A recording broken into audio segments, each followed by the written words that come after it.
What if later today you're at home, you're watching the news, and CNN has breaking news, or Fox News has a Fox Alert, and it reads, "The bones of Jesus of Nazareth have been found." If the bones of Jesus were found today or tomorrow or this week or next month or next year, would you walk away from Christianity? I think you should. You know why? Because faith in a dead Jesus is worthless. Even the Apostle Paul says so. In 1 Corinthians chapter 15, verse 14, he writes, "If Christ has not been raised, our preaching is useless, and so is your faith." Did you catch that? The tomb was empty that first Easter morn. To find the bones of Jesus would make our faith useless.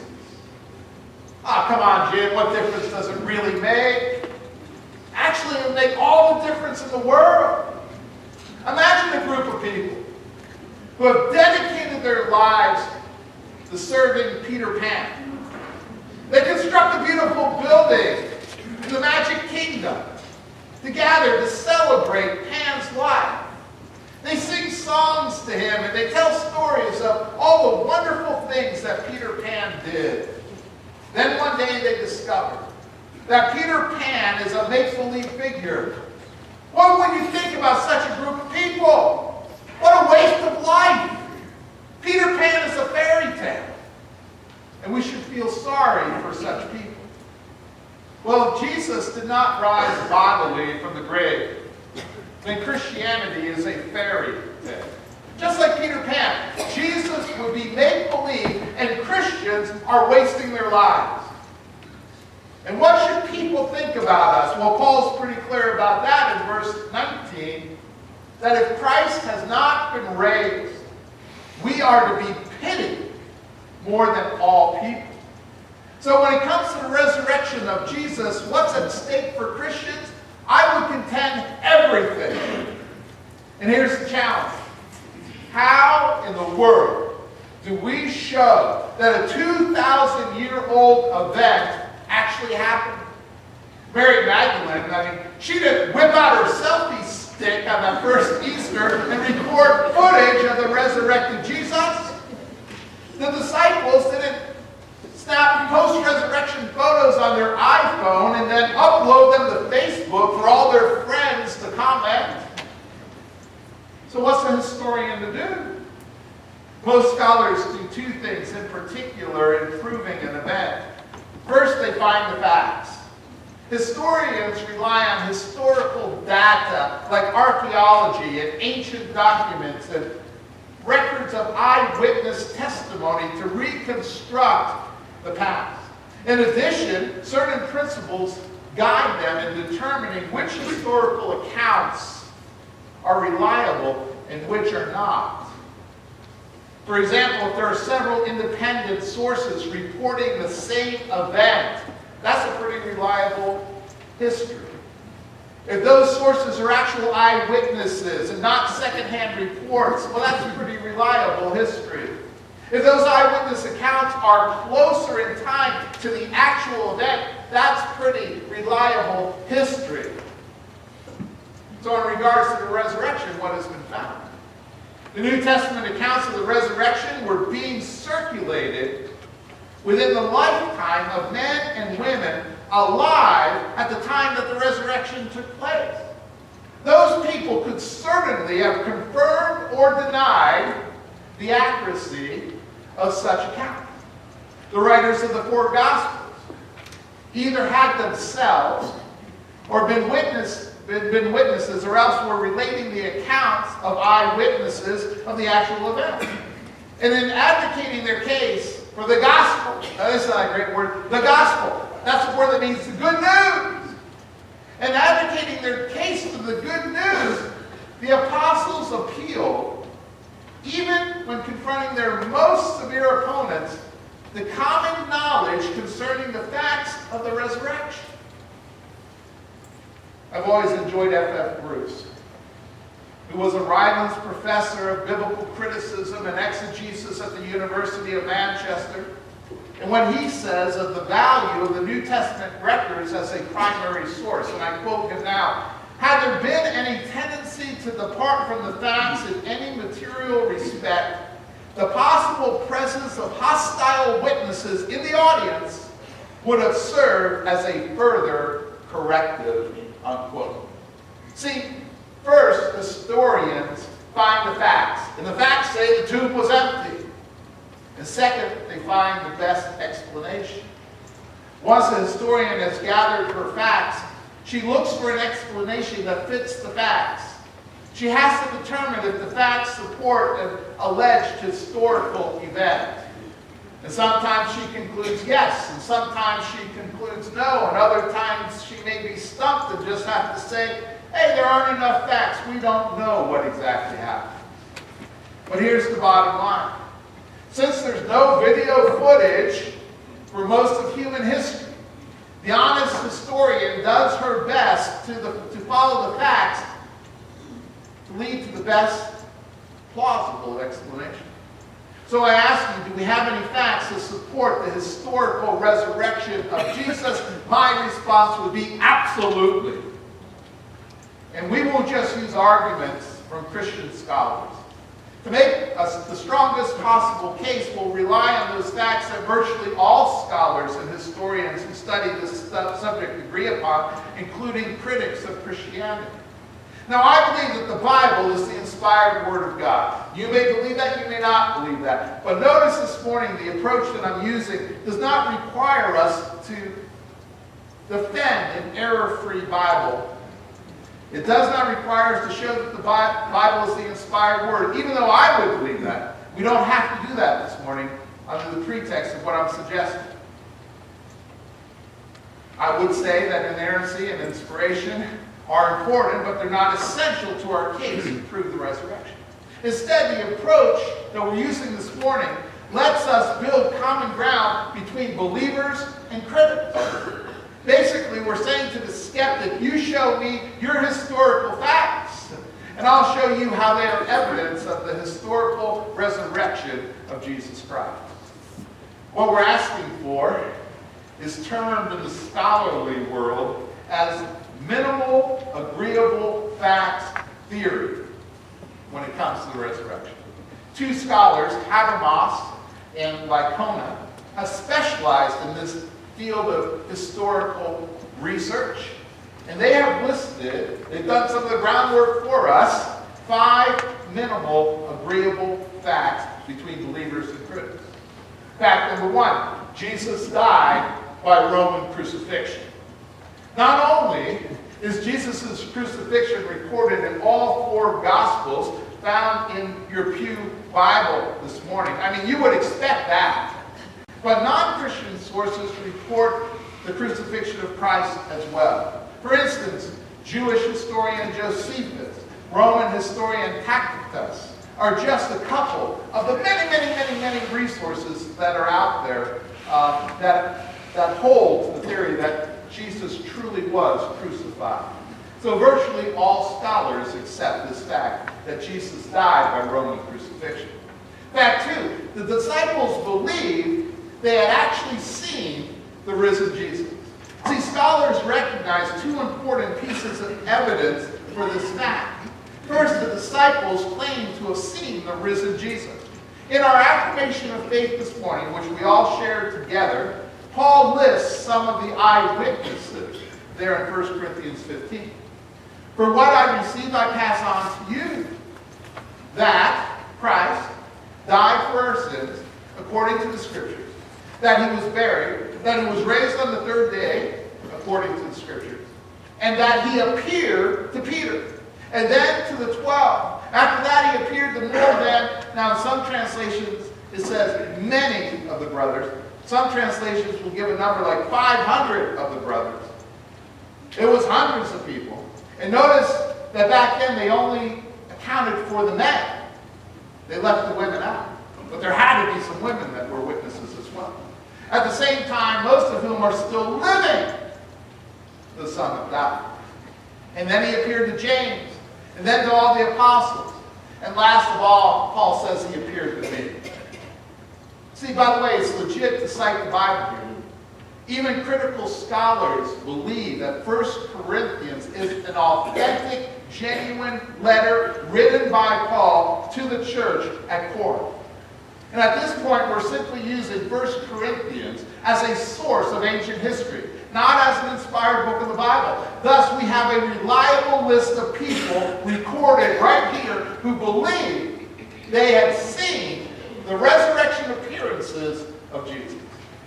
Now, some people will say, all these hundreds of people were hallucinating more than once for some. Or they saw a vision. Or I like this one, Jesus never really died. He only swooned.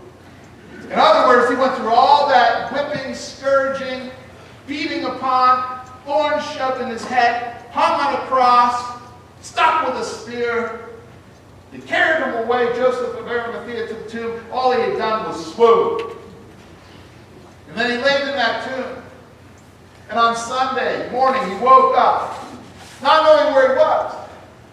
And in the darkness of the tomb, in his weakened state, he hadn't eaten for days. He was able to push that big boulder uphill, away from the entrance.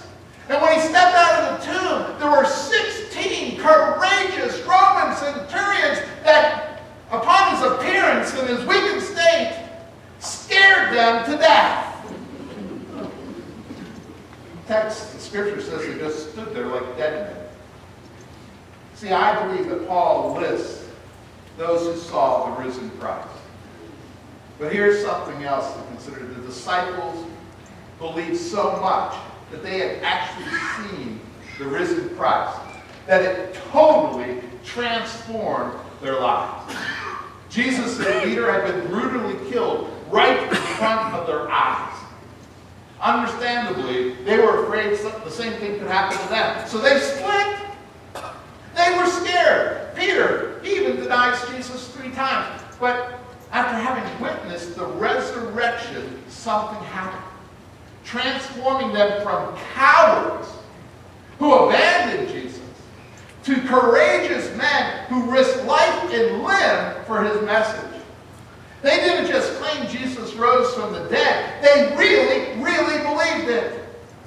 Now, except for John, who died on the island of Patmos, and Judas, who, after betraying Christ, hung himself, the other disciples were all martyred by crucifixion, by spear or sword, for what they believed about Jesus. And virtually all scholars accept this fact, that the disciples believed they had seen the risen Jesus. Fact 3, Saul of Tarsus. Saul of Tarsus. Where have I heard that name? Oh, that's who we call Paul today. Originally, Saul of Tarsus was an enemy of the church. We often forget that fact. He converted because he believed he had seen the risen Jesus. Before his road to Damascus experience, Paul was trying to destroy the Christian church. He beat Christians. He imprisoned Christians. He stood by and approved others killing Christians. But suddenly he converts to Christianity? Why? Well, Paul and Luke both report it was because he believed the resurrected Jesus had appeared to him. Virtually all scholars accept this fact. Fact 4, James. Which James? There's so many James. James, the brother of Jesus, a skeptic, converted because he believed he had seen the risen Jesus. The Gospels tell us that James, along with the rest of the family of Jesus, was skeptical of Jesus' ministry. Go back to Mark 3, verse 21, John 7, verse 5. That's what it says. He was unconvinced at first. However, James eventually converts and is even martyred for his faith in Jesus. I mean, what transforms this skeptic's heart? He believed.